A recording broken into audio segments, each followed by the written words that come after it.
नमस्कार मित्रांनो, आपण पाहत आहात टेक्सांची यूट्यूब चॅनल।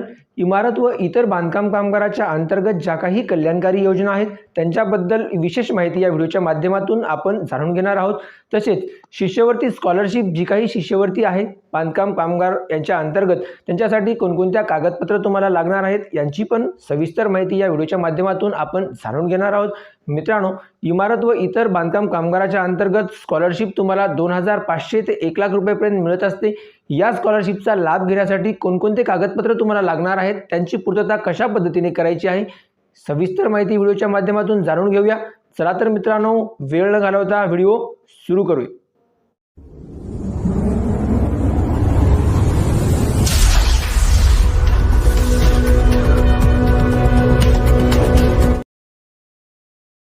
इमारत व इतर बांधकाम कामगाराच्या अंतर्गत तुमच्या पाल्याची नोंदणी केली असता जे काही तुमचे पाल्य शिक्षणाला असतील त्यांच्यासाठी सर्वात प्रथम तुम्हाला तुमचं आधार कार्ड असणं गरजेचं आहे। त्याच्यानंतर तुमचं मार्क मेमो चालू वर्षाचा या ठिकाणी बोनाफाईड असणं अत्यंत आवश्यक आहे। सर्वात पहिलं तुम्हाला मार्क मेमो पाहिजे।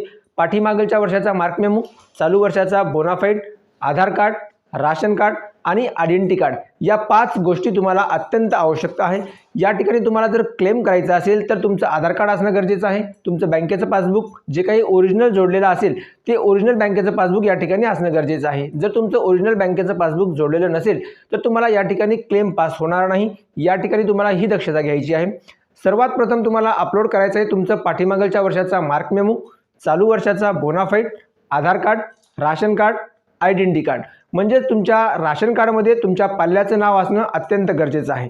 जे काही तुमचं राशन कार्ड आहे ते राशन कार्ड ओरिजिनल प्रतीमध्ये तुम्हाला अपलोड करायचं आहे।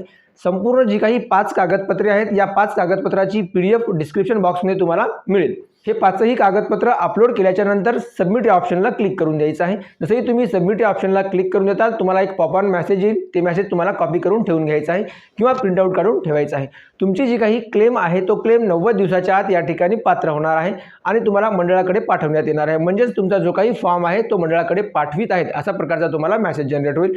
अन्यथा तुमच्या फॉर्ममध्ये जर काही त्रुटी असेल तर तुम्हाला जी काही त्रुटी आहे ती त्रुटी मराठीमध्ये तुम्हाला नमूद करण्यात येईल, जेणेकरून तुम्ही कामगार असल्या या कारणाने तुम्हाला संपूर्ण मेसेज हे मराठीमधूनच येणार आहेत। बांधकाम कामगाराविषयी ज्या काही तुमच्या अडचणी आहेत त्या अडचणी डिस्क्रिप्शन बॉक्समध्ये कमेंट करायला अजिबात विसरू नका। अशाच नवनवीन व्हिडिओसाठी पाहत रहा टेक्सांची यूट्यूब चॅनल। माहिती महत्त्वाची हीच सर्वांचं। जय हिंद,